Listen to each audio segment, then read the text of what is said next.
Gramedia Mitra Edukasi Indonesia adalah salah satu unit bisnis Kompas Gramedia Group yang bergerak di bidang penyediaan fasilitas, sarana, dan prasarana sekolah yang berdiri sejak tahun 2016.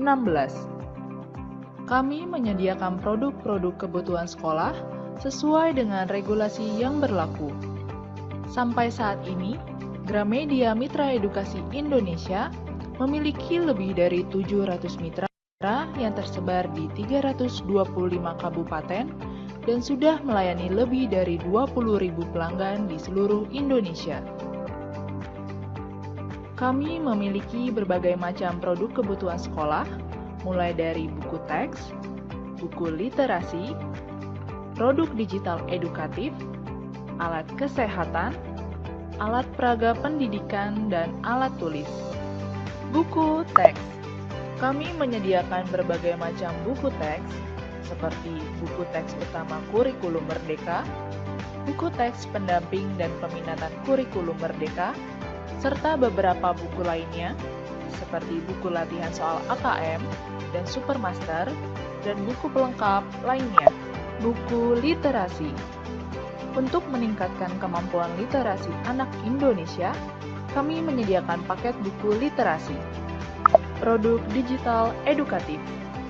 Untuk mendukung digitalisasi pendidikan, Gramedia Mitra Edukasi Indonesia menyediakan perpustakaan digital serta learning management system kawan mua-mua yang dapat digunakan secara gratis melalui sistem layanan cloud untuk mengakses computer-based test, bank soal, dan materi pelajaran kepada para siswa atau siswi. Gramedia Mitra Edukasi Indonesia juga menyediakan alat multimedia pendidikan seperti Google Chromebook, PC All-in-One, laptop, dan alat pendukung lainnya. Alat kesehatan.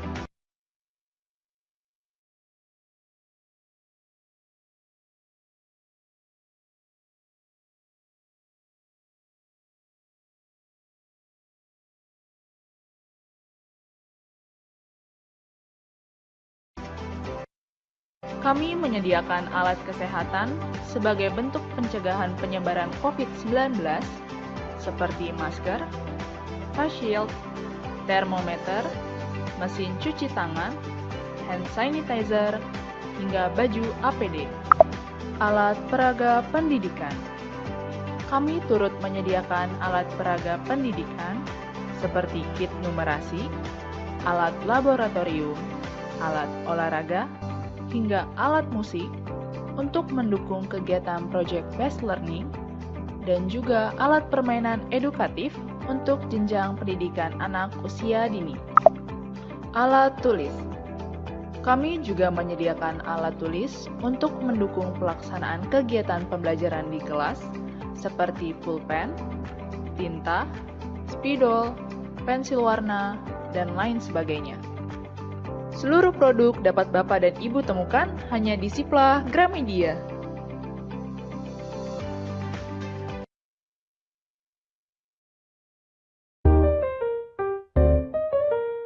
Tahukah Bapak Ibu bahwa saat ini coding dan kecerdasan artifisial bukan lagi hanya untuk mahasiswa atau profesional IT. Anak-anak usia SD bahkan sudah mulai dikenalkan dengan konsep dasar kecerdasan artifisial dan pemrograman. Melalui coding, siswa belajar berpikir terstruktur, sistematis, dan logis. Mereka belajar bagaimana menyelesaikan masalah secara kreatif dan efisien. Sementara, dengan belajar kecerdasan artifisial, mereka bisa memahami cara teknologi berpikir dan mengambil keputusan dari data. Ini membantu meningkatkan kemampuan berpikir yang kritis dan literasi data, dua skill yang penting di abad ke-21. Menurut berbagai penelitian, 65% anak-anak yang sekarang duduk di bangku SD akan bekerja di bidang yang belum ada di hari ini. Maka, menyiapkan mereka sejak dini jadi keharusan, bukan pilihan. Sekolah dengan literasi teknologi sejak dini menunjukkan hasil belajar yang lebih tinggi. Siswa lebih terlibat aktif dan cakap dalam menghadapi dunia digital. Untuk Untuk membantu Bapak Ibu guru dan kepala sekolah menghadirkan pembelajaran teknologi yang tepat, Gramedia Mitra Edukasi Indonesia menghadirkan seri buku coding dan kecerdasan artifisial yang disusun sesuai dengan kebutuhan peserta didik Indonesia.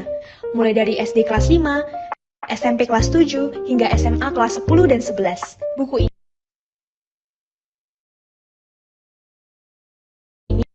memandu siswa belajar step by step dari blok coding, pengenalan Python, hingga konsep dasar kecerdasan artifisial.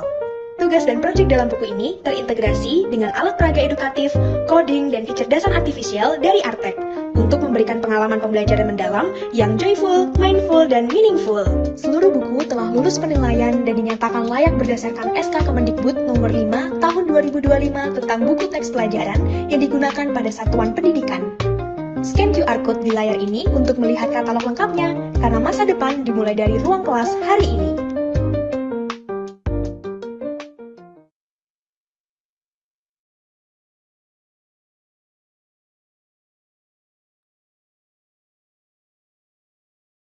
Assalamualaikum warahmatullahi wabarakatuh.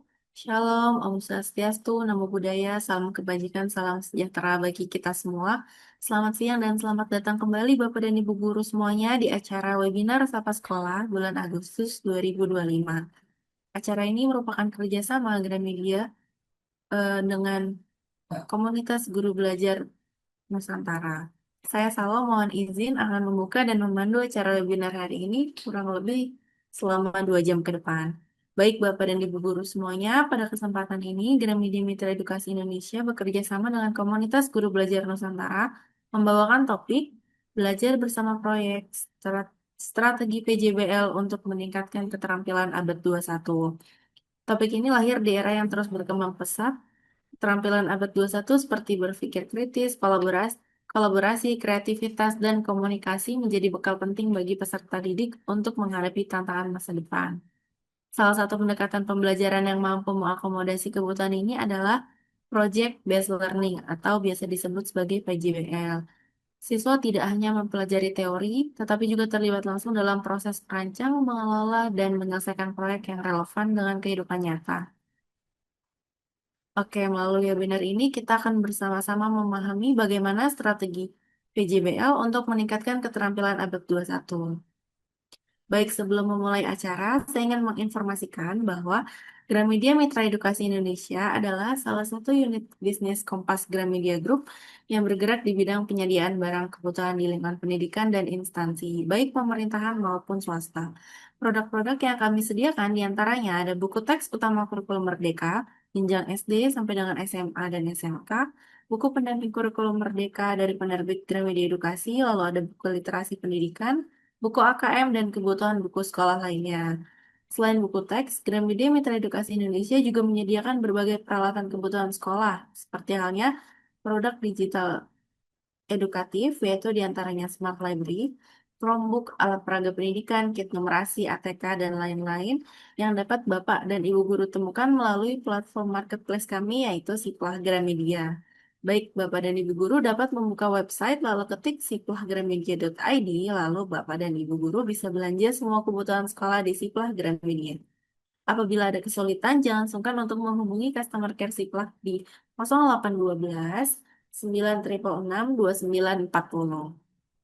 Oke, sebelum memulai memasuki acara utama, izinkan saya untuk menjelaskan sedikit mengenai acara webinar Sapa Sekolah. Webinar Sapa Sekolah, Gramedia Mitra Edukasi Indonesia adalah wadah yang disediakan untuk para guru dan praktisi pendidikan di Indonesia untuk mendapatkan informasi tentang isu-isu pendidikan dan inovasi sistem pembelajaran dari berbagai narasumber yang kompeten. Acara kita terselenggara atas dukungan Kompas Gramedia Group of Manufacture, Gramedia Mitra Edukasi Indonesia, penerbit Gramedia Edukasi, Siplah Gramedia, dan Gramedia Printing Group.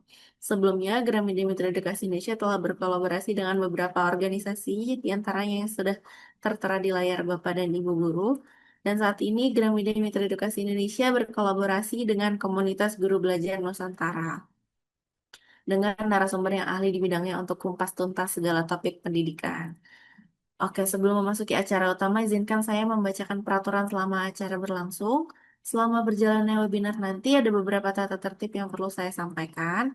Yang pertama, seluruh audio peserta akan kami mute selama sesi presentasi berlangsung. Jadi peserta ingin bertanya bisa melalui kolom chat terlebih dahulu, di akhir akan ada sesi tanya jawab. Lalu yang kedua, form evaluasi dan presensi akan dibagikan di akhir acara. Dan pertanyaan dapat diajukan pada kolom chat Zoom saat pemaparan materi berlangsung atau dapat bertanya langsung pada saat sesi tanya jawab interaktif. Untuk materi kali ini mengenai strategi PJBL untuk meningkatkan keterampilan abad 21 akan dibawakan oleh narasumber yang berpengalaman dan aktif nih di dunia pendidikan, yaitu Ibu Irma Nurul Fatimah. Beliau adalah seorang pecinta sekaligus pengajar seni rupa di SMP Lazuardi Al-Falah GCS, serta menjabat juga sebagai Kepala Sekolah SMP Lazuardi Al-Falah GIS. Selain aktif di sekolah, Bu Irma juga terlibat dalam berbagai komunitas pendidikan, diantaranya Jaringan Sekolah Madrasah Belajar, Komunitas Guru Belajar Nusantara, Google Educator Group Leader Depok, dan Read Aloud Indonesia. Kecintaannya pada dunia menggambarkan bahwa Ibu Irma telah tekuni sejak tahun 2000, sementara dunia tulis-menulisnya mulai digeluti Ibu Irma sejak 2012. Ibu Irma telah menulis beberapa buku, diantaranya ada Berkreasi Bersama Mama, Berkreasi dengan Benda di Sekitar Kita, Kelasnya Manusia, Seninya Matematika, lalu menulis artikel pendidikan berkontribusi pada beberapa buku antologi, penulis alur tujuan pembelajaran seni rupa untuk Kemendikbudristek, dan penulis buku seni rupa kelas 9 Kemendikbudristek. Dengan semangat untuk terus belajar, berbagi, dan mendampingi, Bu Irma telah menjadi inspirasi bagi banyak guru dan pegiat pendidikan, khususnya dalam membangun paradigma belajar yang lebih bermakna, relevan, dan kontekstual dengan tantangan zaman. Baik, langsung saja kita sapa. Halo, selamat siang Ibu Irma. Selamat siang. Apa Suara kabar saya Ibu? terdengar? Ya, baik, alhamdulillah. Alhamdulillah, apakah sudah siap Bu untuk memulai paparan? Sudah, semoga nggak terlalu ramai ya. Nih saya sedang di sebelah kelas, insya Allah sih Iya, aman katanya. semoga Bapak dan Ibu guru yang lain segera menyusul ya Bu ya. Iya, Baik, baik, kalau baik. begitu untuk mempersingkat waktu, saya persilakan kepada Ibu Irma untuk memulai pemaparan materi selama kurang lebih 60 menit ke depan. Baik, Bapak dan Ibu guru semuanya, selamat mengikuti acara webinar hari ini. Baik, Assalamualaikum semua teman-teman. Saya pengen tahu nih yang sudah hadir nih dari mana aja. Nanti boleh ya ditulis di kolom chat. Gitu ya. Sambil mungkin kita juga pemanasan dulu nih sebelum mulai kegiatan pada siang hari ini menjelang sore. Sebetulnya saya ingin tahu dulu nih motivasi teman-teman untuk ikut webinar kali ini apa aja sih gitu. Adakah yang mungkin ingin tahu PBL lebih lanjut atau udah tahu PBL tapi bingung menerapkannya. Nah, saya ingin tahu dulu nih, boleh ditulis di kolom chat ya.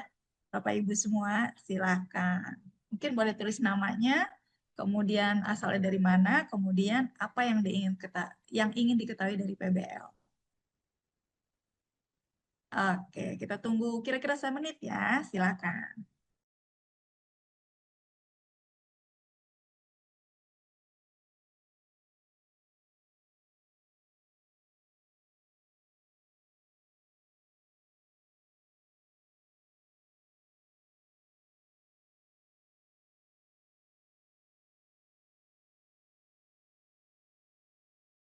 Mungkin sepertinya lagi pada mengajar ya Bu ya.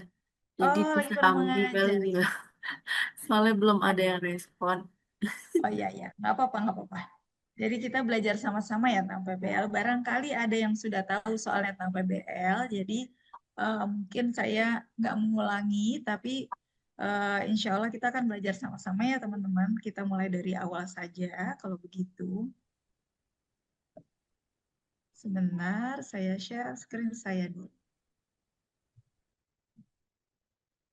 Oke. Apakah sudah terlihat, Ibu?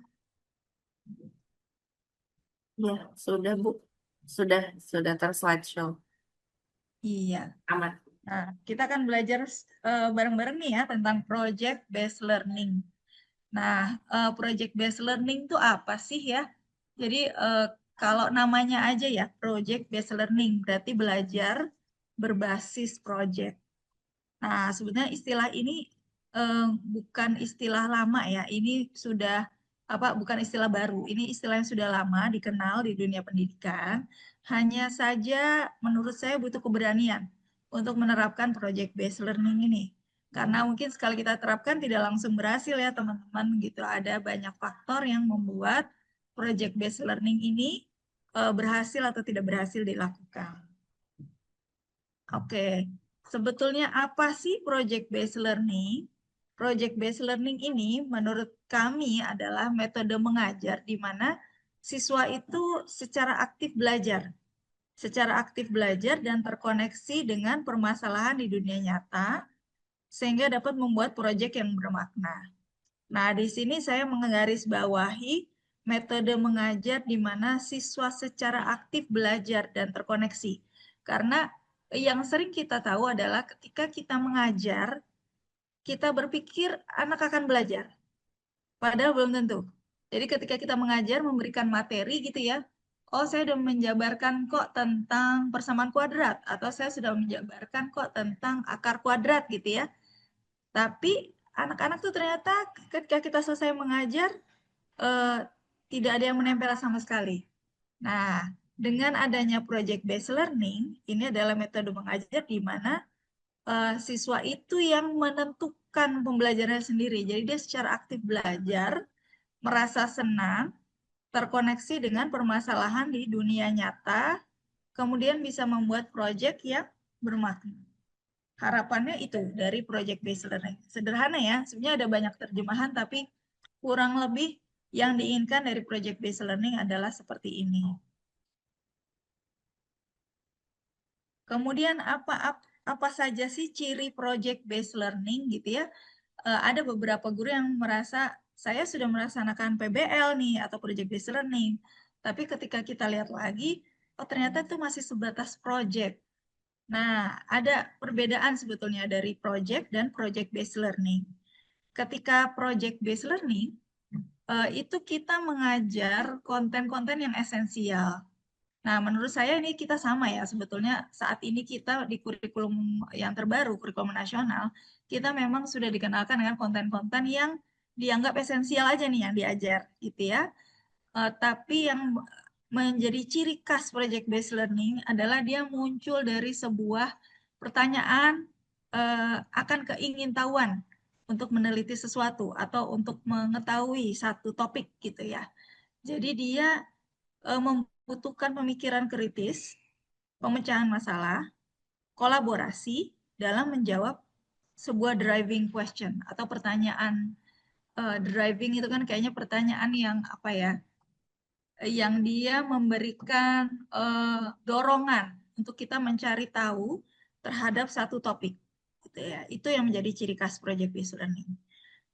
Yang menjadi ciri khas juga adalah dia melibatkan suara dan pilihan siswa. Jadi di situ siswa bisa minimal memilih atau menentukan cara belajarnya sendiri atau proyek yang akan dia buat gitu berdasarkan kebutuhannya masing-masing. Jadi bukan di lead atau di direct dari guru. Ketika sebuah proyek dilaksanakan, misalnya, ayo kita buat poster bareng-bareng. Anak-anak berkolaborasi, berdiskusi. Tapi yang membuat proyeknya itu guru. Nah, itu belum merupakan project based learning. Ketika kita berikan ownership-nya itu ke anak, ya, kepemilikannya ke anak, itulah yang dinamakan project based learning. Nah, kemudian dia mencakup juga proses revisi dan refleksi. Jadi, dari apa yang mereka buat, mereka mengalami nih revisi dan refleksi ya. Jadi tidak hanya mereka membuat proyek, tapi ada proses umpan balik di sana dan melibatkan public audience. Jadi melibatkan public audience di situ. Oke. Kita lanjut ke next. Nah, sebetulnya ada banyak ya konsep project based learning, tapi yang saya ambil ini dari Buck Institute for Education yang menjadi panduan dari saya adalah kita mulai dari sebetulnya learning goals-nya apa sih? Kita ingin pengetahuan kunci, key knowledge. Jadi pengetahuan kunci atau pengetahuan intinya itu apa yang ingin kita ketahui. Kita ingin benar-benar paham dan kita punya success skill. Jadi punya kemampuan untuk memahami learning goals tersebut gitu. Nah, mulainya memang selalu dari challenging problem or question. Jadi apa nih yang menarik buat kita? Mungkin kalau kita masih anak-anak ya, challenging problem or question ini masih sering kita lakukan gitu. Ma, kenapa sih langit kok bentuknya begitu? Ma, kenapa sih pohon kok miring-miring gitu ya? Kenapa cabangnya 2 dulu gitu? Kenapa nggak 3? Kenapa nggak langsung 5? Nah, ketika kita anak-anak, sebenarnya challenging problem and question itu banyak sekali.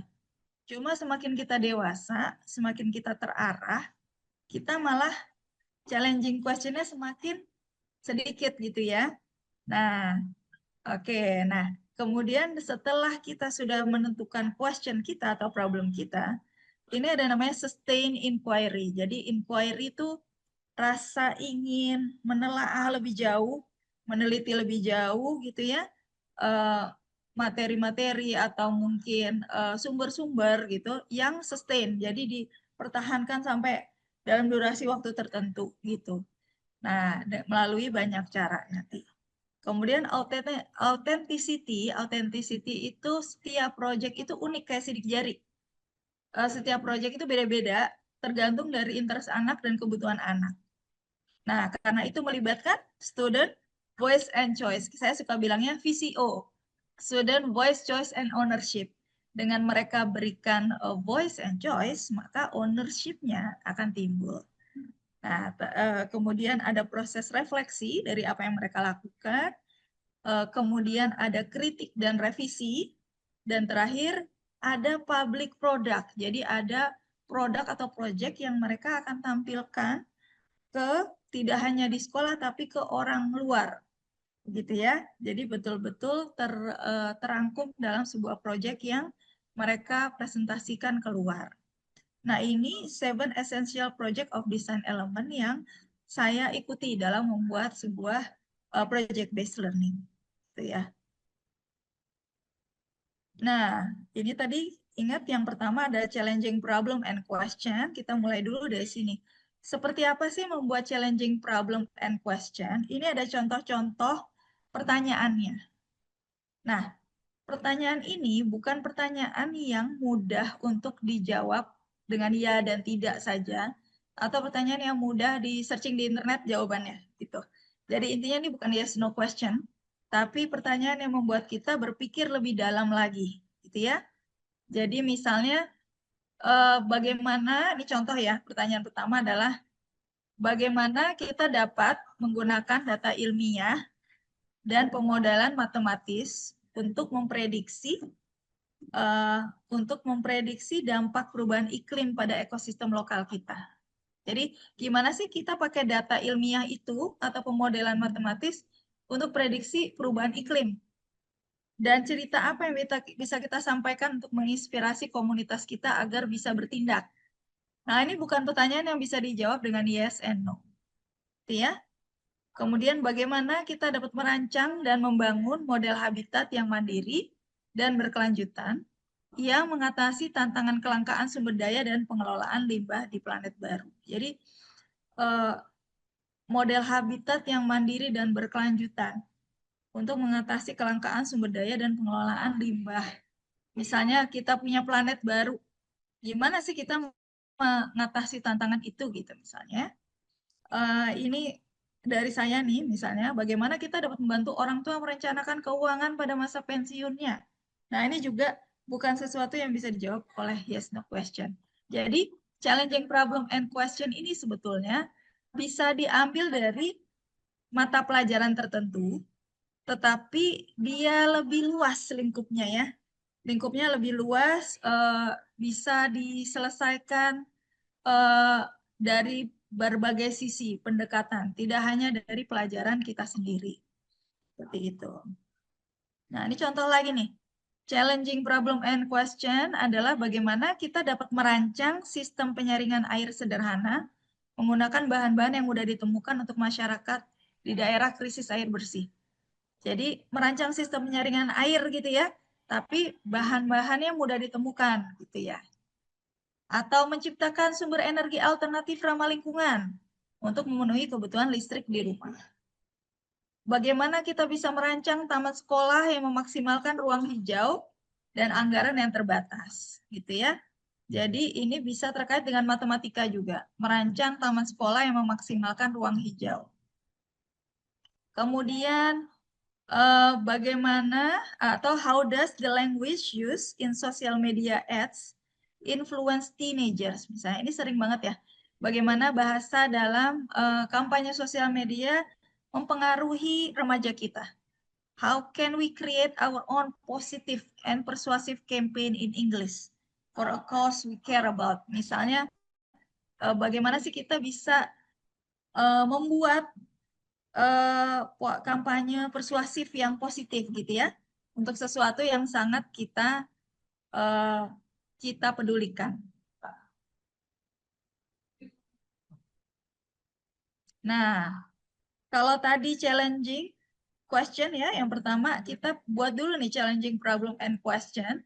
Kalau kita mau lihat seperti ini ya, challenging problem and question, setelah itu ada sustain inquiry. Sustain inquiry mencakup sebetulnya apa sih yang perlu kita ketahui.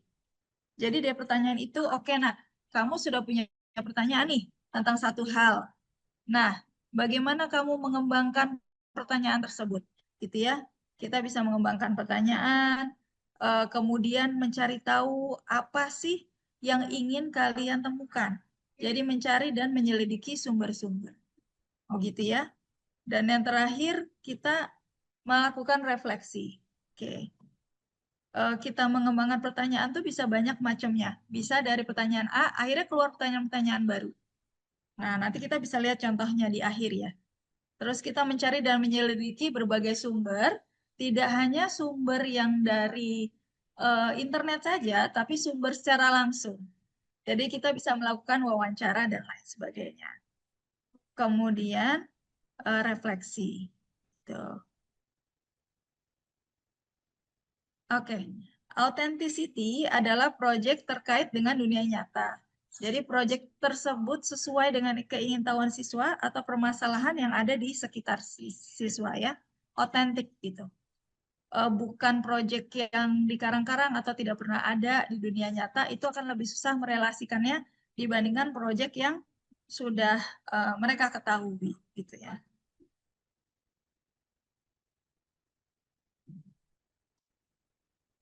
Nah, ini student voice and choice. Siswa bisa membuat keputusan akan cara bekerja dan proyek apa yang akan mereka buat, sehingga bisa membantu mengekspresikan ide dan bertanggung jawab dengan ide mereka. Ini di gambar di kiri kita lihat ada anak-anak yang membuat konstruksi dengan bahan kayu. Mereka pakai gergaji, mereka ukur pakai meteran gitu ya, mereka membuat konstruksi gitu. Tapi ada juga yang mau pakai stick es krim gitu di sebelah kanan. Nah, ini termasuk dari salah satunya student voice and choice. Di sebelah kanan juga kita lihat suasananya ada di dalam kelas. Di sebelah kiri mereka melakukannya di luar. Jadi sangat mungkin dilakukan di manapun dan kapanpun juga. Jadi anak-anak punya keleluasaan untuk menentukan. Bisa itu dilakukan secara berkelompok atau dilakukan secara individu. Tapi ini juga sangat penting kita menghargai adanya student voice and choice, karena dengan diberikan voice and choice, mereka akan jadi bertanggung jawab terhadap apa yang akan mereka buat. Gitu.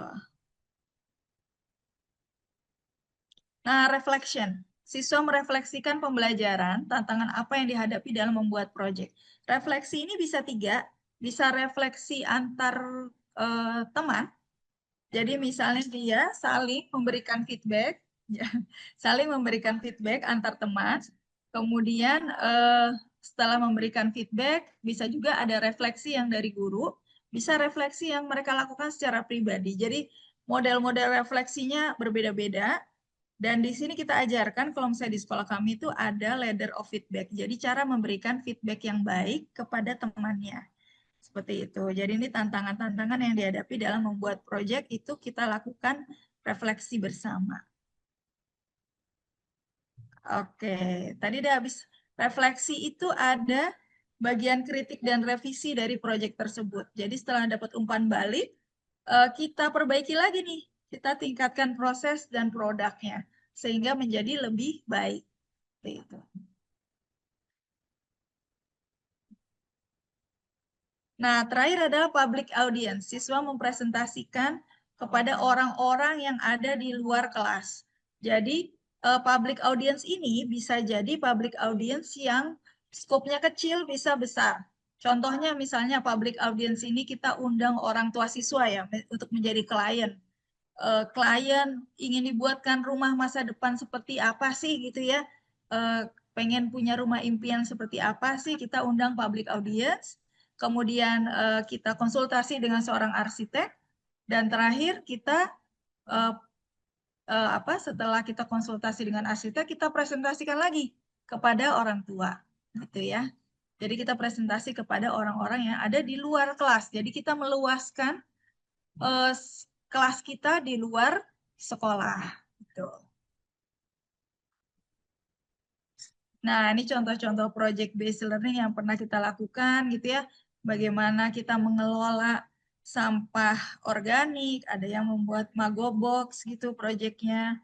Kemudian ada orang yang bertanya bagaimana cara mereka mengembangbiakan Magot. Sebelah kanan ini ada project lain yang terkait dengan service learning. Nanti saya akan jelaskan berikutnya. Ini contoh-contoh project based learning.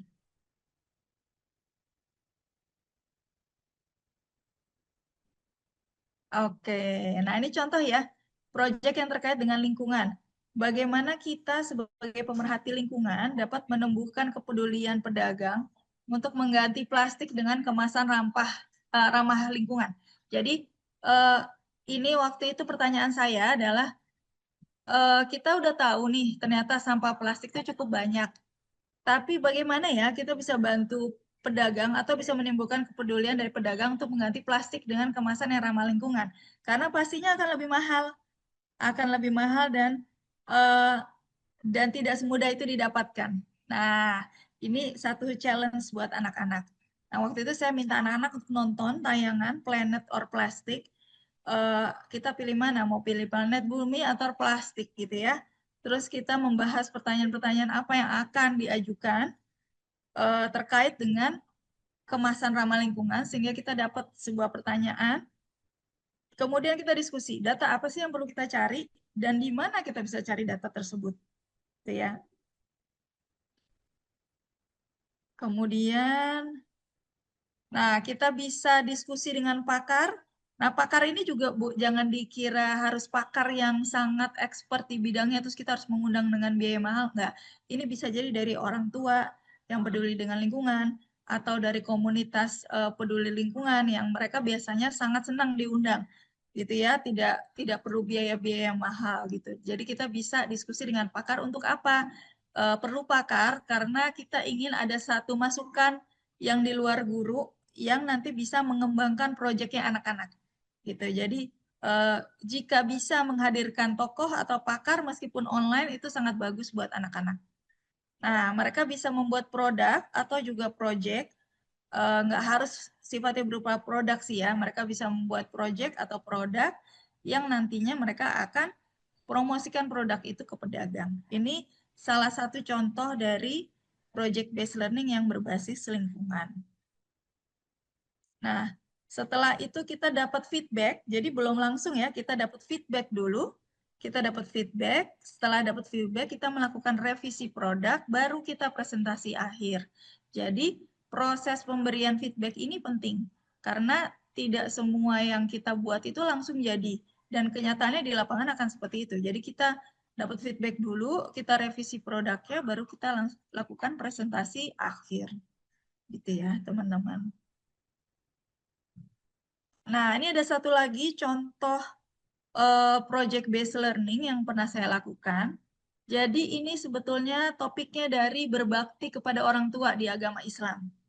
Nah, saya waktu itu membuat sebuah pertanyaan gitu ya. saya bilang begini, apa sih yang akan kamu lakukan untuk memasukkan kebahagiaan ke hati orang tua dalam peranmu sebagai anggota masyarakat, gitu. Nah, menariknya setelah kita ngobrol gitu, sebenarnya orang tua tuh siapa aja sih gitu ya. Mereka akhirnya sampai pada kesimpulan bahwa orang tua itu tidak hanya orang tua kandung mereka, tapi juga orang tua yang mereka lihat di manapun mereka berada, orang tua di lingkungan sekolah. Jadi ini salah satu yang menarik karena mereka membuat nih, aku pengen mendistribusikan makanan kepada orang lain gitu. Aku ingin membuat apa namanya kompetisi gitu ya untuk menjadi sehat gitu ya. Aku ingin membantu membersihkan di halaman sekolah gitu ya. Orang tua yang sedang nyapu di halaman, mungkin petugas kebersihan tuh dia ingin bantu gitu ya. Jadi ada banyak ide-ide dari anak-anak. Nah, di sini saya hanya membimbing untuk diskusi awal. Diskusi awal ide, memang saya kasih panduan worksheet agar mereka terarah gitu. Jadi misalnya apa saja sih ide kamu, boleh kamu tulis di situ. Nah, dari ide itu, eh, dapatkah kamu menyimpulkan pertanyaan selanjutnya? Atau apa yang kamu perlu cari nih untuk memasukkan kebahagiaan ke hati orang tua gitu. Kebetulan proyeknya kelompok ini adalah dia ingin membantu orang tua yang menggali pipa. Kebetulan di depan sekolah kami itu ada orang tua yang menggali pipa, petugas yang apa? Dia menggali gitu ya, memasukkan pipa terus ngeset kabel lagi gitu ya. Nah, itu dia ingin membantu orang tua tersebut untuk menjadi lebih sehat, untuk hidup lebih sehat. Oke, nah ini adalah mereka plan your project. Mereka merencanakan project mereka, apa saja projectnya, kemudian bagaimana mereka membuatnya. Ini ada list need to know-nya. Jadi apa saja sih yang perlu kalian ketahui gitu ya? Apa saja yang perlu kalian ketahui terkait service learning itu, gitu. Oke. Nah, ini ada need to know-nya. Nah, nanti di need to know itu kita juga ada timeline. Jadi timeline-nya kamu butuh mengetahui itu kapan dan berapa lama kamu harus mengetahui itu. Jadi kita buat project calendar juga. Sampai di akhir, misalnya project ini akan selesai dalam waktu 3 minggu atau 4 minggu. Apa yang akan kalian lakukan? Itu mereka membuat project proposalnya, kemudian mereka juga bertemu ahli untuk mengkonfirmasi pengetahuan. Jadi mungkin mereka sudah mulai nih cari sumber-sumber yang sekunder ya, mereka cari dari internet, kemudian mereka browsing-browsing gitu ya, mencari-cari sumber. Nah, setelah mereka mencari sumber, mereka bertemu ahli untuk mengkonfirmasi pengetahuan. Jadi mereka konfirmasi dulu pengetahuan itu benar nggak sih menurut para ahli gitu ya.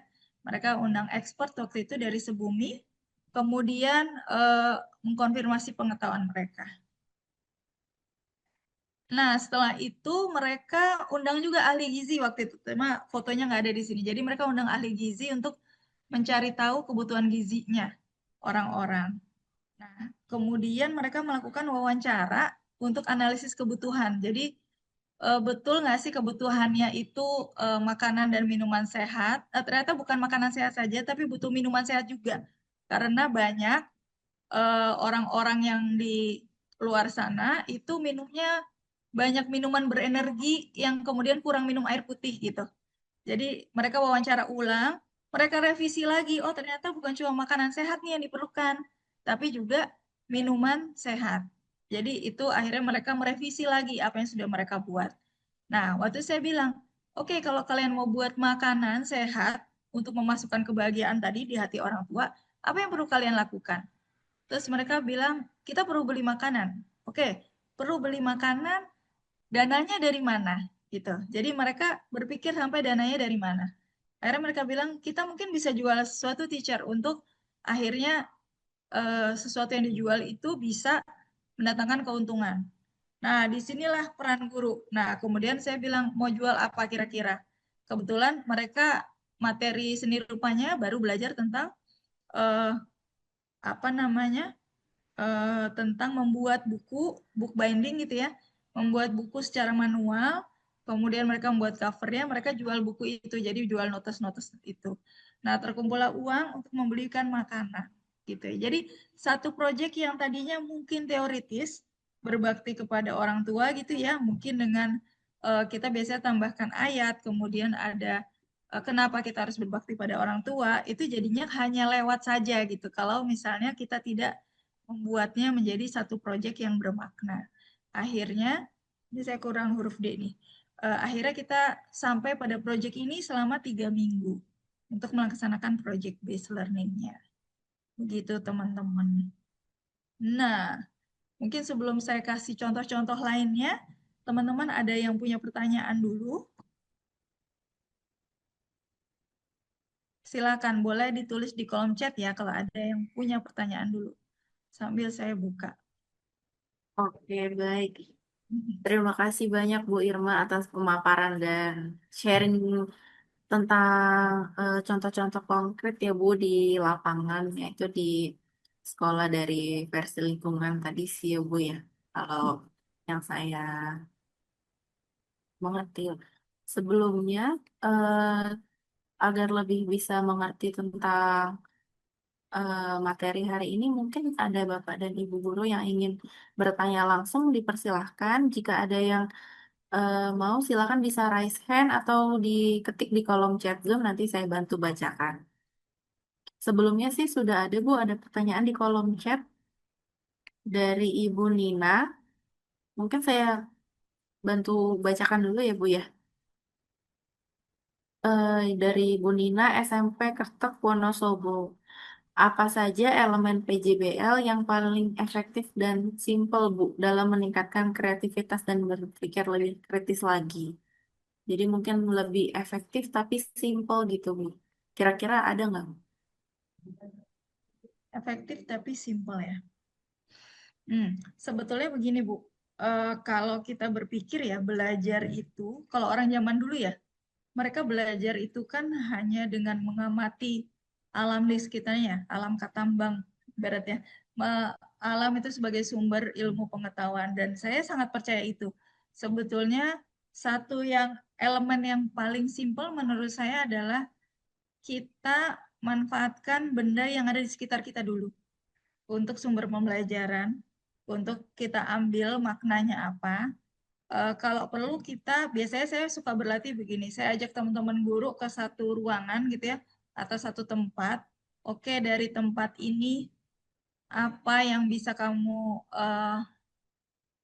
ambil sebagai sumber belajar gitu. Apa yang bisa kamu ambil dari ini gitu. Jadi itu yang saya bolak-balik ingatkan ke teman-teman guru gitu. Misalnya kita ngelihat kursi aja ya, kursi dan meja di kelas gitu. Oke, kira-kira kalau kita punya pertanyaan tentang kursi ini, pertanyaannya apa? Saya suka begitu. Karena kadang mereka, oh iya kursi, iya kursi. Karena kita sering ngeliat sehari-hari ya kursi. Tapi kenapa sih kursi harus kakinya 4? Kenapa sih kursi kakinya nggak satu? Kalau kursi kakinya satu, letakinnya di mana sih biar dia seimbang? Bisa nggak ya kita bisa buat kursi yang kakinya satu, tapi tidak di tengah? Kira-kira mampu seimbang apa enggak ya? Terus kursi ini bahannya dari apa ya? Kenapa sih kursi ini terasa dingin dan kursi lain terasa panas? Ada nggak pengaruh bahannya? Kemudian kursi sama meja misalnya. Apa sih yang membuat ukuran kursi dan meja harus seperti itu? Adakah dasar lain selain ukuran dari eh, manusia ketika duduk, manusia rata-rata tingginya rata-rata ketika duduk itu, apakah ada dasar pengukuran lain? Kenapa bentuknya harus seperti itu? Gitu. Jadi sebetulnya banyak banget pertanyaan. Tapi keterampilan bertanya ini yang nggak pernah kita latih. Jadi dari keterampilan bertanya itu, dari benda-benda di sekitar kita, kita coba generate question sebanyak-banyaknya. Itu sebenarnya jadi sumber elemen yang paling efektif untuk PBL tanpa mengeluarkan biaya. Gitu. Jadi itu jawaban saya sih, Bu. Gitu. Oke, baik. Terima kasih Bu Irma atas jawabannya. Semoga bisa terjawab ya Ibu Nina. Lalu masih ada belum nih yang ingin bertanya melalui raise hand mungkin? bertanya langsung? Sepertinya belum ada. Mungkin saya bantu bacakan lagi ya, Bu. Oh, ini ada satu lagi ya. Dari Langkah-langkah. Bapak Samuel. Oh ya. Bagaimana pengaplikasian materi kali ini pada mapel bahasa Indonesia, Bu? Mungkin bisa diberi contohnya kalau misalkan sebagai guru mapel bahasa Indonesia, Bu. Mapel bahasa Indonesia sebetulnya banyak sekali ya.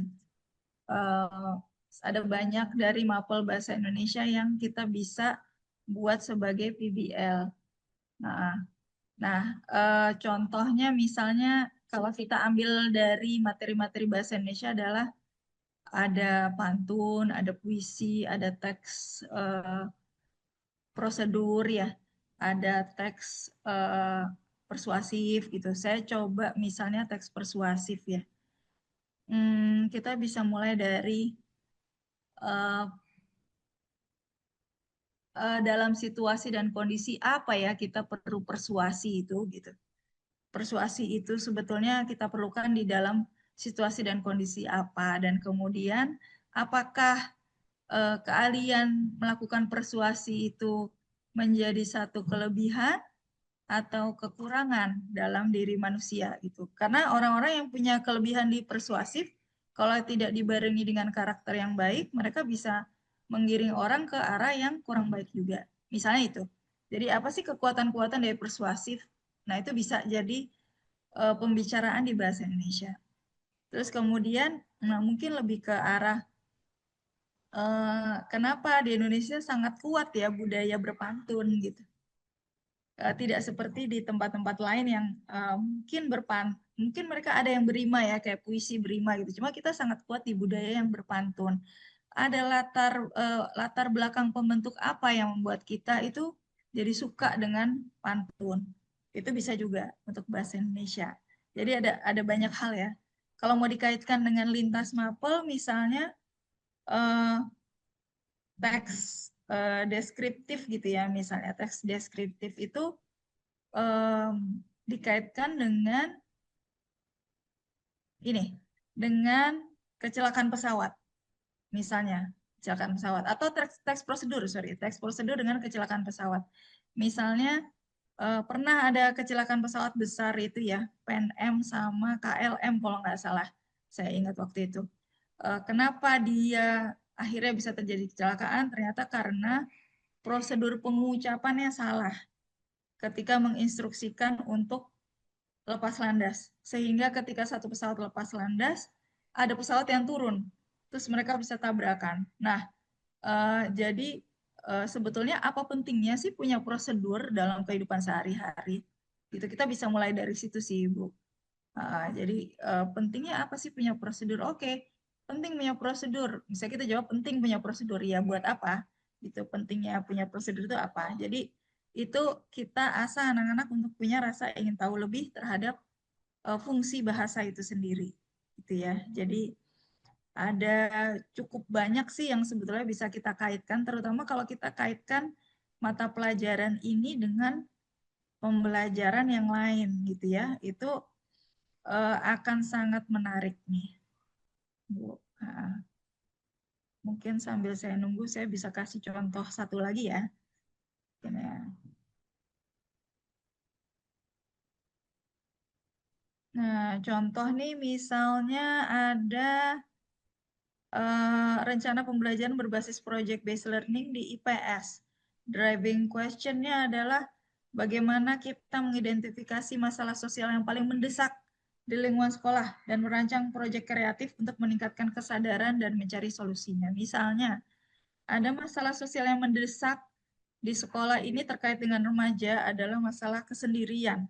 Merasa sendiri dalam lingkungan yang banyak orang, atau merasa sendiri, punya teman banyak di sosmed tapi kok merasa sendirian gitu. Nah, kenapa sih kita merasa sendiri dalam lingkungan yang banyak orang gitu? Sebenarnya masalah sosial apa yang mendesak yang paling harus diselesaikan? Bisa nggak kita punya proyek kreatif agar teman kita tuh nggak merasa sendiri? Ini kan sebenarnya tentang berkomunikasi ya, tentang bagaimana kita memahami satu manusia dengan manusia lain berkomunikasi atau bersosialisasi dengan masyarakat. Tapi itu menjadi satu pembelajaran yang sangat menarik gitu. Nah, dia bisa buat kampanye, kemudian dia bisa membuat model solusinya, bisa berupa video, ini macam-macam ragamnya. Tidak harus rumit, tidak harus berbiaya mahal, tapi ini menggali ide-ide baru gitu ya. Nah, ini udah ada dengan identifikasi masalahnya apa, berkelompok dan mengidentifikasi masalah sosial yang sering mereka temui, terus mereka meriset masalah yang mereka pilih gitu, merancang proyek gitu. Kemudian pelaksanaan proyek dan presentasi evaluasi. Saya sih rata-rata biasanya 3 minggu ya untuk PBL. Tapi biasanya saya gabungkan beberapa. Kadang-kadang saya gabungkan bisa dua konsep saya gabungkan jadi satu untuk membuat satu project based learning-nya. Gitu. Kalau IPA tadi bisa sangat mungkin terkait dengan ekosistem. Kemudian bagaimana kita bisa merancang atau membangun sebuah model ekosistem ini yang seimbang dan dapat bertahan lama dengan bahan-bahan yang mudah didapat misalnya. Jadi kita bikin terarium atau akuarium, apa sih yang membuat ikan-ikan di akuarium itu bisa bertahan lama, itu bisa jadi penelitian juga. Gitu. Kemudian tahapan-tahapannya sama biasanya eksplorasi konsep dulu, perencanaan, observasi, analisis, gitu. Sampai assessment-nya. Kalau matematika, misalnya mengenal berbagai macam bangun ruang, kubus, balok, prisma, limas, tabung gitu ya, mengetahui luas permukaan dan volume bangun ruang. Nah, kita bisa bilang bagaimana kita bisa merancang atau membuat maket rumah impian, ya tadi saya pernah bilang, memanfaatkan konsep bangun ruang dan menghitung biaya bahan yang diperlukan secara efisien. Gimana sih biar rumah impian ini kita nih efisien? Kok dikaitkan dengan dengan IPA adalah bagaimana rumah ini efisien dan hemat energi. Misalnya, itu sangat menarik untuk diterapkan. Atau kita bisa kunjungan juga misalnya, atau kunjungan secara virtual ke rumah-rumah yang berkelanjutan itu seperti apa sih? Caranya mereka membuat rumah itu seperti apa? Mungkin nggak ya rumah kita dimodifikasi sehingga bisa hemat energi. Nah, itu bisa banyak pertanyaan-pertanyaan lanjutan dan bisa dibuat proyek-proyek lain. Nah, itu kurang lebih contohnya ya. Gitu. Jadi memang kuncinya memang di driving question dan sering-sering melatih diri untuk membuat pertanyaan-pertanyaan yang tidak mudah dijawab dengan cepat gitu. Jadi harus dilakukan melalui sebuah riset gitu ya. Nah, ini driving question, ini yang English ya. How can we use English to create a podcast or short video series that introduce Indonesian culture misalnya to a global teenage audience? Gimana sih kita membuat podcast yang bisa memperkenalkan Indonesia, kultur Indonesia ke audience atau ke public audience yang remaja. Kalau remaja kan berarti harus cukup menarik ya, sehingga bisa diterima oleh remaja Indonesia. Gitu. Kemudian bisa juga tadi merancang taman sekolah, pertunjukan teater misalnya yang mengangkat isu-isu sosial yang relevan bagi generasi muda gitu. Ini contoh-contoh driving question-nya. Kalau teman-teman bingung, nggak ada salahnya juga mau browsing-browsing di internet pun nggak masalah, karena itu pun masih bisa dimodifikasi driving question kita gitu teman-teman. Sumbernya memang banyak yang bahasa Inggris ya. Kalau saya ambilnya dari Buck Institute for Education, BIE. Nah, ini ada atau PBL Work, ini teman-teman bisa cari di sini PBL Work. Ini memang bahasa Inggris, tapi ada YouTube-nya contoh-contoh project based learning seperti apa. Kalau teman-teman di awal mau ATM dulu ya, amati, tiru, modifikasi boleh. Jadi ngelihat apakah mungkin ini saya modifikasi ke bahasa Indonesia sangat bisa gitu. Dan kita bisa ngelihat impact-nya yang berdampak di masyarakat luas itu seperti apa. Ini ada success story, ada student impact-nya, ada research-nya, ada banyak banget yang bisa teman-teman cari di sini. gitu ya. Jadi sekalian saya kasih tahu cara mencarinya dari mana teman-teman. Nah ini ada banyak banget project video, you name it lah semua bisa dicari di sini nih. Kalau misalnya pengen tahu seperti apa sih PBL ini, ada video-video yang bisa ditonton secara free dari SD sampai SMP atau SMA. Gitu. Oke, semoga saya nggak kebanyakan bicara ya. Iya, silakan Mbak Salwa, mungkin ada yang bertanya lagi. Iya, baik. Semoga bisa terjawab ya tadi Pak Samuel atas jawaban dari Bu Irma. Malah di-spill sedikit ya Bu, website buat contoh-contoh biar lebih banyak apa eh, dari internet. Lalu ada pertanyaan dari Ibu Feli, langkah-langkah konkret PJBL yang relevan untuk SD kelas kecil. Mungkin maksudnya kelas satu anak kelas satu gitu Bu.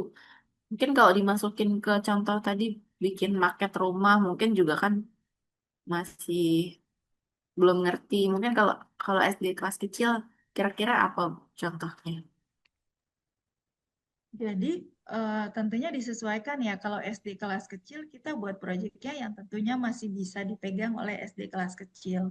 Misalnya kita bisa, kalau anak-anak SD kelas rendah atau TK bahkan, mereka tuh kan lebih banyak pertanyaan sebetulnya. Lebih banyak pertanyaan, lebih bisa digali sebetulnya apa. Tak hanya kita perlu mungkin ada beberapa yang masih dibantu gurunya dalam membuatnya atau dalam mengemas proyeknya, nggak masalah. Misalnya mereka, kita bisa bilang begini, oke, kayaknya lingkungan di sekitar sekolah kita menurut kalian bersih atau tidak ya?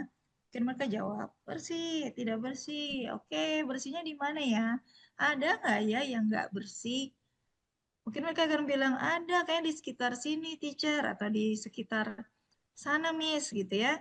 Setelah itu nanti kita bisa ngomong, oke, apa sih yang bisa kita lakukan agar kelas kita bersih atau agar bagian di sekolah kita bersih? Apa kira-kira teman-teman?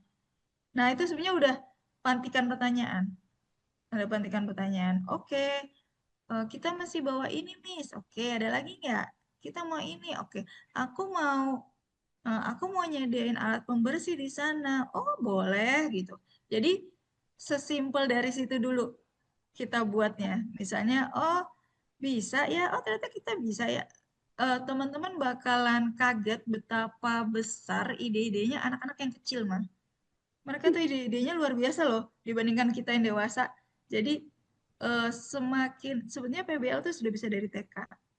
Cuma Oh, nggak banyak orang yang berani eh, melakukannya dari TK gitu. Padahal anak TK kalau diberikan kebebasan justru mereka punya ownership itu gitu.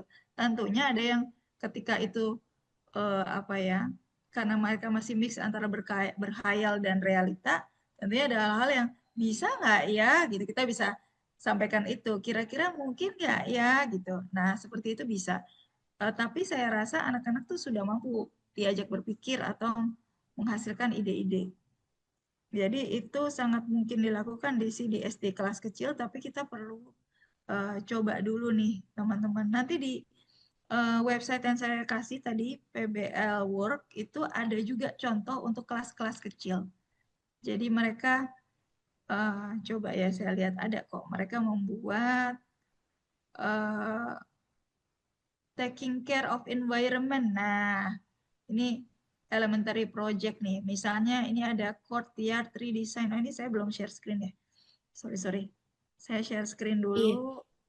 iya Bu. Mm-mm.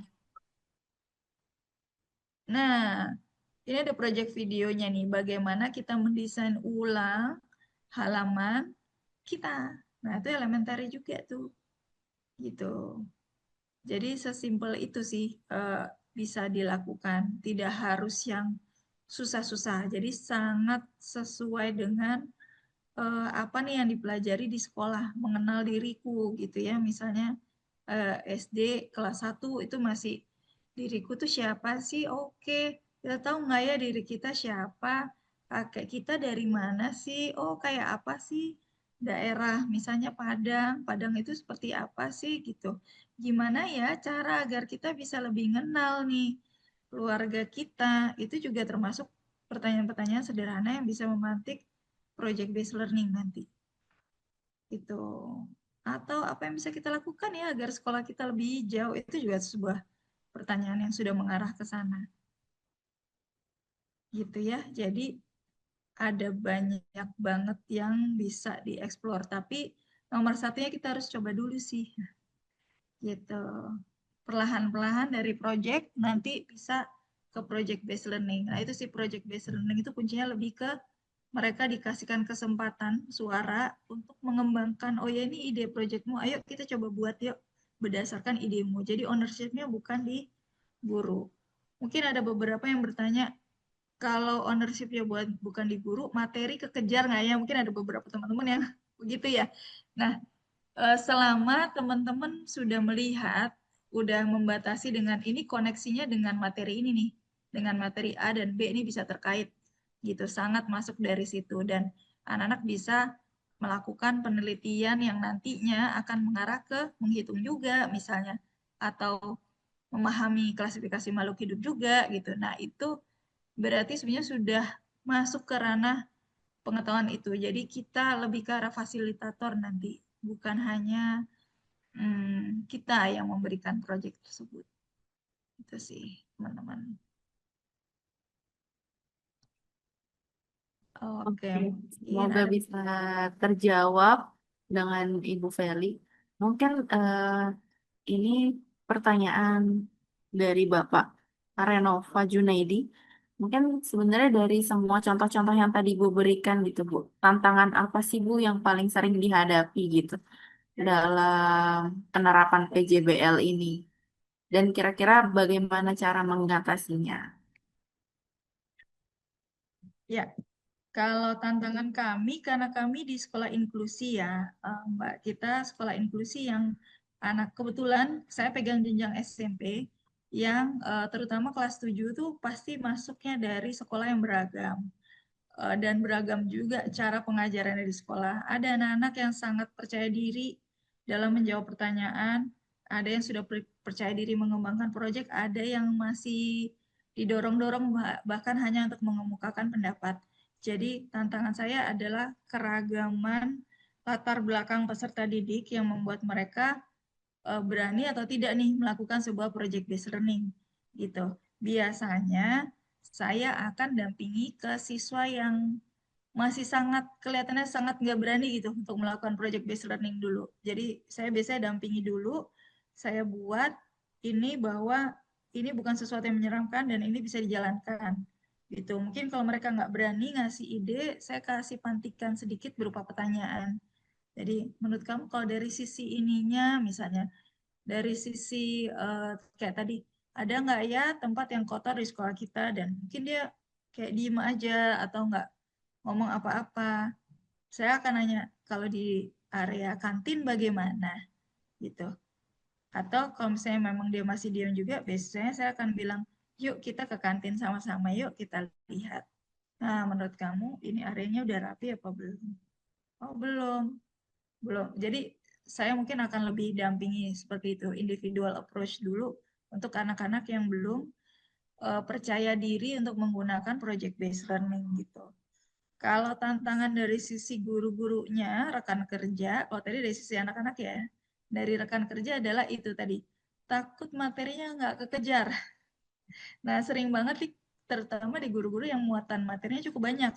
Di matematika, di IPA, itu cukup takut kalau konsep dasarnya tidak terkejar.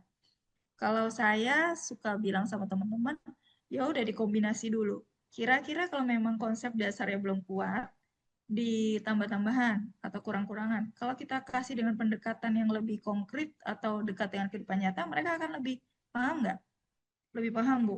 Oke, berarti bisa ya kita buat seperti itu gitu. Karena eh, kayak sekarang kita belajar tentang akar kuadrat atau bilangan berpangkat, itu kita mungkin nggak tahu gunanya apa gitu. Tapi kalau misalnya kita kaitkan itu misalnya tentang bilangan bulat positif dan negatif, kita kaitkan itu dengan peta, dengan Google Maps kalau anak remaja, mereka jadi tahu malah oh posisi koordinat kita itu lagi di bawah khatulistiwa, lagi di atas khatulistiwa. Nah, itu mereka tahu. Karena eh, kita ajarkan bilangan bulat positif dan negatif yang terkait dengan posisi di peta gitu. Jadi ada kaitannya gitu.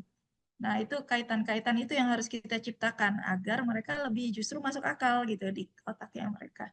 Jadi tantangannya dua itu, keragaman peserta didik dan keragaman guru dalam menerima bahwa oh ini bisa loh dilaksanakan, oh ini ternyata nggak ngurangin loh materi pelajaran.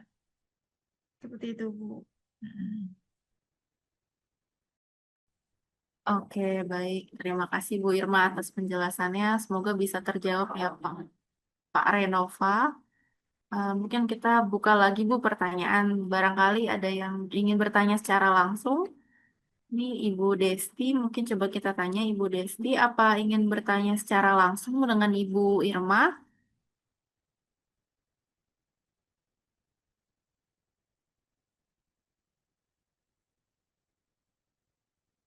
Halo Ibu Desti. Halo, iya. Silakan Ibu jika ingin bertanya langsung kepada Bu Irma. Ya, Assalamualaikum warahmatullahi wabarakatuh. Waalaikumsalam warahmatullahi wabarakatuh. Iya, Bu Desti. Selamat sore. Maaf sebenarnya saya diinformasikan pukul 14 tadi mulainya ya ini Zoom meetingnya. Saya tadi masih ada di tempat lain untuk bertugas ditunjuk kepala sekolah untuk jadi panitia perlombaan pramuka. Jadi saya baru gabung sekarang, Bu. Ya, tidak apa-apa, Bu. Begini bercerita sedikit saat waktu itu mengikuti PPG, saya membuat RPP itu awalnya menggunakan PJBL. Nah, tapi setelah eh apa ya dipahami lalu apa ya dilihat-lihat lagi ya saya dan beserta teman sejawat ya katanya ini bukan termasuk PJBL gitu katanya. Nah, jadi saya memang belum terlalu paham bagaimana sih cara menyusun RPP atau sekarang kan pembelajaran mendalam atau deep learning untuk menggunakan metode PJBL. Nah, itu saja, Bu. Iya, iya. Baik, Ibu. Jadi sebetulnya menarik banget nih pertanyaannya ya. Kalau di pembelajaran mendalam, prinsipnya kan ada 3 ya. Jadi joyful, meaningful, mindful gitu ya, berkesadaran, bermakna, menggembirakan gitu ya. Itu sebenarnya prinsipnya pembelajaran mendalam. Kemudian dalam perencanaannya kita diminta menyatukan, memahami, mengaplikasikan, dan merefleksi gitu 3 hal tersebut. Nah, di PJBL sebetulnya dia itu kan sebuah strategi gitu ya. Jadi PJBL itu salah satu dari model pembelajaran juga. Nah, ini bisa masuk kemana saja sih menurut saya, ke pembelajaran mendalam juga bisa. Jadi yang tadi saya bilang, yang menentukan itu PJBL atau tidak, pertama apakah dia muncul dari sebuah pertanyaan yang anak-anak tuh ingin tahu tentang satu hal. Mungkin keingintahuan tuh kita pantik dulu nih, dengan kita kasih video atau kita kasih artikel, kita kasih diskusi awal gitu ya, tentang satu situasi. Setelah itu muncul satu pertanyaan yang itu akan dijawab dengan proyek. Nah, itu PJBL gitu. Nah, dalam proses memahami pertanyaan itu dan akhirnya mencari jawabannya, itu kan mereka mencari data nih, mencari sumber data. Misalnya, oh, misalnya gini, mungkin pertanyaannya begini, penting mana kita bisa bernafas atau bisa makan? Nah, ayo, penting mana? Kita bisa bernafas atau kita bisa makan? Nah, gitu berarti kan kita jadi ini ya, misalnya kita belum bernafas, oke. Tapi kita nggak makan, kita lemes juga gitu. Jadi anak-anak, mungkin kalau kita cepet ya, tapi ketika anak-anak, oh iya penting mana ya, oke. Akhirnya jadi tahu, oh kalau bernafas tuh sistemnya bagaimana ya. Nah, akhirnya mereka belajar tentang sistem pernafasan dan sistem pencernaan secara nggak langsung. Nah, kemudian setelah mereka mempelajari, mereka jadi paham fungsi-fungsinya. Tahapan pertama kan paham dulu, paham terus mereka mengaplikasikan sebenarnya gimana sih proses kerja pernafasan. Mungkin mereka bisa buat model tuh. Kalau nafas tuh gimana sih cara kerja paru-paru kita? Mereka bisa buat model yang mereka aplikasikan. Oh, aplikasinya sistem pencernaan tuh kayak apa sih secara simulasi gitu, atau kita aplikasikan dengan bentuk model tuh seperti apa sih? Kan mereka aplikasikan ya. Satu, mereka refleksikan kalau ada salah satu fungsi dari pencernaanku tidak berjalan, fungsi dari pernafasanku tidak berjalan, bagaimana jadinya aku? Nah, kalau kita mau kaitkan lagi dengan kehidupan nyata, bagaimana jadinya orang-orang yang ketika waktu itu ada COVID, kemudian ada salah satu fungsi pernafasan yang terganggu. Satu saja, betapa itu menjadi berat banget buat orang tersebut gitu. Kenapa kok bisa ada hubungannya ya dengan penyakit kritis? Nah, itu pertanyaan jadi berkembang lagi gitu. Jadi sebetulnya urut-urutannya lebih ke itu sih Bu. Jadi dari sebuah pertanyaan, yang dari pertanyaan itu kita mencari data-data untuk menjawab pertanyaan itu sendiri gitu. Nah, caranya bagaimana? Tadi bisa dari memahami dulu terus diaplikasikan. Kemudian kita refleksi sama-sama. Cuma kalau PBL setelah refleksi ada lagi proses revisi. Direvisi lagi setelah diberikan umpan balik, setelah refleksi umpan balik, habis itu direvisi lagi, baru terakhir dipresentasikan ke public audience. Itu sih kalau PJBL. Dia melibatkan, karena project based learning tujuannya untuk bermakna, betul-betul bermakna dalam keseharian, memang disarankan disampaikan ke audiens yang bukan hanya dari sekolahnya gitu. Meskipun itu cuma 1-2 orang luar atau orang tua gitu. Nah, itu sebetulnya udah melibatkan public audience. Seperti itu, Bu. Kira-kira menjawabkah? Iya, waktu itu pelajaran IPAS. Nah, saat pelajaran IPAS kan tentang transformasi energi. Di situ saya memang mencontohkan langsung benda-benda sekitar ya, seperti kipas, itu perubahan energi apa, televisi, radio, setrika gitu ya. Nah, itu praktikumnya memang menggunakan ya bahan-bahan sederhana, membagikan LKPD seperti itu. Lalu mereka memang benar-benar membuat produk, tapi ya dengan praktek sederhana, juga bahannya juga sederhana. Nah, di situ eh, menggunakan ya biasa kertas karton ya untuk perubahan energi itu. Nah, lalu mereka terus mempresentasikan. Nah, apa itu juga dikatakan udah PJBL ya, Bu? Yang dikatakan PJBL itu apabila idenya tuh memang dari siswa, bukan dari kita.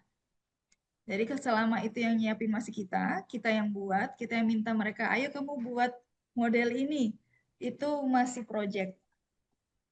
Gitu. Tapi kalau itu sudah, jadi Ibu betul-betul cuma kasih pertanyaan yang nanti dijawab dengan berbagai cara gitu. Itu kalau PJBL. Jadi misalnya tadi materinya apa Bu? Energi. Transformasi energi. Transformasi energi. Oke. Mungkin kita bisa mulai dengan Ya sebuah perubahan energi Bu, misal listrik ke cahaya, jadi kan lampu, listrik ke listrik ke cahaya dan bunyi itu kan televisi gitu ya, listrik ke panas, setrika gitu. Ya, jadi itu tidak boleh berawal dari kita. Jadi bisa gini, sebetulnya kita bisa mulai bilang dengan gini, sebetulnya energi itu apa sih? Mereka mungkin bisa cari tahu dulu, sebenarnya energi itu apa, mereka udah tahu belum sih energi itu apa, tanpa kita kasih tahu ya energi itu apa. Oke, kira-kira energi itu bisa berubah nggak? Bisa, tidak, mereka akan jawab seperti itu kan ya. Bisa, Iya. tidak, kira-kira bisa berubah seperti apa saja sih energi itu? Ibu pengen tahu. Oh, bisa dari listrik ke misalnya dari listrik ke gerak misalnya, atau dari air ke gerak. Oke. Kalian sudah pernah lihat belum seperti apa itu? Belum, tidak. Oke, kira-kira kalau Ibu ingin tahu, apa yang bisa kalian lakukan untuk menunjukkan ke Ibu? Gitu. Jadi nanti ibaratnya akan sampai juga dengan mereka menyajikan berbagai energi itu, Bu. Perubahan energi dengan model-modelnya. Tapi Ya, yang pada membuat awalnya memang begitu, Bu. Kan saya memberi pertanyaan langsung ya, secara lisan juga kepada mereka. Terus yang menunjukkan, lampu ini perubahan apa ya, Nak ya, gitu ya. Pertama ya, energi-energi itu apa. Lalu kok ya, ada perubahan energi gitu. Memang awalnya seperti betul. itu. Cuma titiknya adalah ketika proyek itu apakah dari kita, gurunya, atau dari mereka sendiri yang milih. Kalau dari Nah, mereka kalau sendiri, apa, misal peralatan ya, Bu ya? Kayak bahan bukan dan alat apa gimana? bukan peralatan dari awal. Mereka menentukan, aku ingin tahu tentang energi apa, itu apakah mereka sendiri atau ibu yang direct Oh, ya masih LKPD dari guru. dari Oh. guru. Nah, itu bedanya. Jadi kalau project itu dari guru. Kalau PJB. project based learning itu dari siswa. Semuanya dari awal. Jadi kita benar-benar cuma kayak memberikan pertanyaan pemantik, kemudian jadi apa sih yang pengen kalian ketahui tentang energi ini gitu. Bahkan kayak gitu juga bisa gitu. Jadi nanti akan kita jawab sama-sama. Kira-kira kalau nggak ada energi di dunia ini, gimana jadinya ya kita? Terus mereka meriset sendiri. Nah, kalian ingin menunjukkan bagaimana kalau nggak ada energi di dunia ini, kalian ingin menunjukkannya dengan cara apa? Aku pengen buat video tentang bagaimana kalau dunia tanpa ada energi. Oke. Terus kemudian, kamu pengen apa? Aku pengen nunjukin bahwa dengan adanya energi, manusia tuh bisa melakukan banyak aktivitas. Oke, nanti mereka akan buat proyeknya sendiri gitu. Jadi apa saja yang kamu perlu ketahui? Berarti aku perlu tahu macam-macam energi. Oke, jadi kamu meriset tentang energi ya. Ha-ha. Oke, kemudian nanti setelah kamu tahu tentang energi, apa yang mau kamu lakukan? Kalau apa yang pengen kamu perlihatkan ke orang-orang kalau energi itu nggak ada? Nanti mereka akan bilang, oh iya, kayaknya aku pengen perlihatkan bahwa energi itu penting banget. Jadi mungkin dia akan membuat simulasi kalau ada energi dan tidak ada energi, gitu misalnya seperti itu. Jadi proyek Nah, itu bisa iya. berkembangnya di luar proyek yang kita kasih. Jadi mereka membuat project itu kan bisa kan tadi hasil produk juga ya dari perubahan Bisa, energi itu gitu bisa. kan. Berarti kan nggak harus mereka ya pada pertemuan itu juga kan, bisa juga Iya, ditugaskan dari rumah Kak, berarti. bisa, bisa. Tapi lebih ke arah yang menentukan proyek itu bukan guru itu aja. Iya, Tapi kita intinya bisa, itu ya Bu ya. ya, tapi itu bisa membuat batasan kayak gini. Nanti proyek yang kalian lakukan harus menyampaikan tentang kenapa penting ada energi. Gitu. Misalnya kita kasih rambu-rambu itu aja. Jadi itu kan yang bagaimana ini bisa sesuai dengan materi itu kan gitu ya. Tapi tidak harus kita yang menentukan proyeknya gitu. Jadi LKPD-nya lebih lebih fluid gitu ya, lebih cair gitu. Nah, nanti di contoh-contohnya ada sih Bu, begitu. Jadi kayak coba benar-benar kasih pertanyaan apa yang kita bisa lakukan agar lingkungan kita jadi lebih baik atau lingkungan kita menjadi lebih hemat energi. Nah, itu bisa. Jadi nanti mau proyeknya apa, mau caranya bagaimana, itu terserah anak-anak. Jadi proyeknya nggak harus mereka membuat benar-benar produk atau model ya Bu ya. Iya, nggak harus. Mereka bisa membuat tulisan tentang energi. Selama batasannya ini harus menceritakan proses pergerakan energi ya gitu. Jadi itu rubriknya kita. Harus menceritakan proses pergerakan energinya masih kelihatan, terus ada apa lagi, jadi kriterianya itu yang kita masukkan ke assessment-nya gitu. Nah, itu dikatakan sebuah proyek itu berhasil gitu, Bu. Tapi kalau misal kita menampilkan PPT begitu ya. Nah, itu apa namanya? Proses-proses perubahan energi untuk penyampaian materi gitu kan juga nggak masalah ya. Nggak masalah sih. Selama tadi ada student voice and choice-nya, jadi anak-anak boleh memilih, mereka boleh memilih cara belajar mereka tuh dari mana gitu. Meskipun nanti dalam prosesnya ada juga kita sampaikan tentang materi tentang energi gitu. Nanti kita diskusi lagi, ayo kita lanjutin lagi proyeknya gitu. Tapi mereka sendiri yang nentuin saya mau proyeknya apa. Oh gitu. Oke, oke. Tapi itu sudah sebuah proyek yang bagus, Bu. Jadi itu udah sebuah proyek, tinggal sedikit lagi diubah jadi PBL, PJBL itu dengan memberikan pilihan tadi. Iya. Nah, itu Bu. Semoga nanti Oke, terima kasih, Bu. ya sama-sama. Nanti bisa di-share lagi dengan Bu Irma ya untuk nanti contoh-contoh PJBL-nya biar tambah paham. Ya, baik-baik. Ya, nanti materinya kita share ya Bu, materi dari pemaparan Bu Erma. Terima kasih Bu Desti, semoga bisa Ya, terjawab sama-sama. pertanyaannya. Amin. Oke, baik. Terima kasih Bu Irma. Mungkin ada Bapak dan Ibu guru yang ingin bertanya lagi. Silakan bisa raise hand atau mungkin diketik di kolom chat. Atau sudah cukup terjawab dari pemaparan dan tanya jawab dari teman-teman Ibu dan Bapak guru yang tadi sudah bertanya.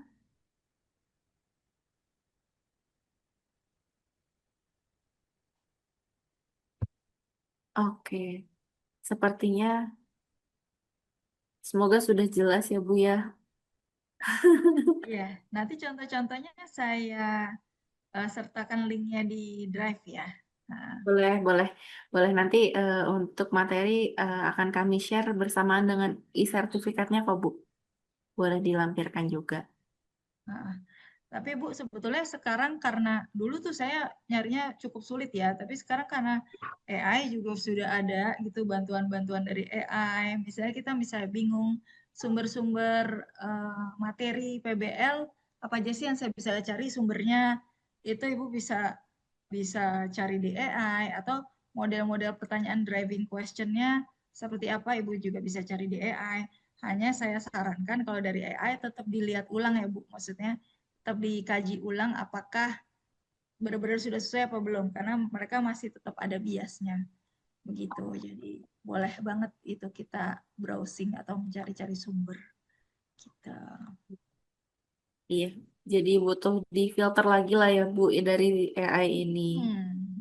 Oke, Boleh. baik Bapak dan Ibu guru, terima kasih banyak untuk antusiasnya dan segala pertanyaan yang telah diajukan. Eh, Sementara sudah tidak ada lagi yang bertanya, kami akhiri sesi tanya jawab interaktif dan semoga jika masih ada yang ingin ditanyakan bisa dapat bertemu kembali di kesempatan baik dengan Ibu Irma. Terima kasih Bu Irma atas sharing ilmunya, waktunya, diskusinya selama pemaparan dan sesi tanya jawab. Mungkin sebelum Bu Irma meninggalkan ruang Zoom, kami persilakan untuk memberikan closing statement dulu Bu, atau kesimpulan dari materi hari ini. Ya, jadi teman-teman, saya ingin ngajak teman-teman untuk kita tetap bersemangat untuk belajar karena sesuatu yang baru atau belum pernah kita coba itu mungkin di awal terkesan menakutkan ya, atau kita banyak kita takut salah dan lain sebagainya. Tapi kalau kita nggak coba, kita nggak akan pernah tahu. Yang pertama, kalau kita salah pun nggak apa-apa, karena salah itu proses dari belajar. Jadi ketika kita menemukan PBL sampai sudah bisa membuat PJBL itu bukan berarti itu kita stop belajar, dan bukan berarti juga kita saat ini misalnya belum tepat menggunakan PJBL itu kita nggak bisa menerapkan PJBL. Jadi tetap saja kita berupaya terus menjadi 1% lebih baik setiap harinya. Gitu. So, itu aja pesan dari saya. Oke, mantap ya Bu ya. Semoga bisa bermanfaat untuk semua ya Bu ya. Oke, terima kasih sekali lagi kepada Bu Irma hari ini sudah meluangkan waktunya untuk bisa memberikan materi tentang strategi PJBL untuk meningkatkan keterampilan di abad 21. Dipersilakan Ibu jika ingin meninggalkan ruang Zoom. Selamat melanjutkan aktivitasnya kembali dan semoga selalu diberikan kesehatan dan sampai bertemu di acara-acara baik yang akan datang. Terima kasih sekali lagi Bu Irma. Terima kasih, sama. Terima kasih teman-teman. Assalamualaikum warahmatullahi wabarakatuh.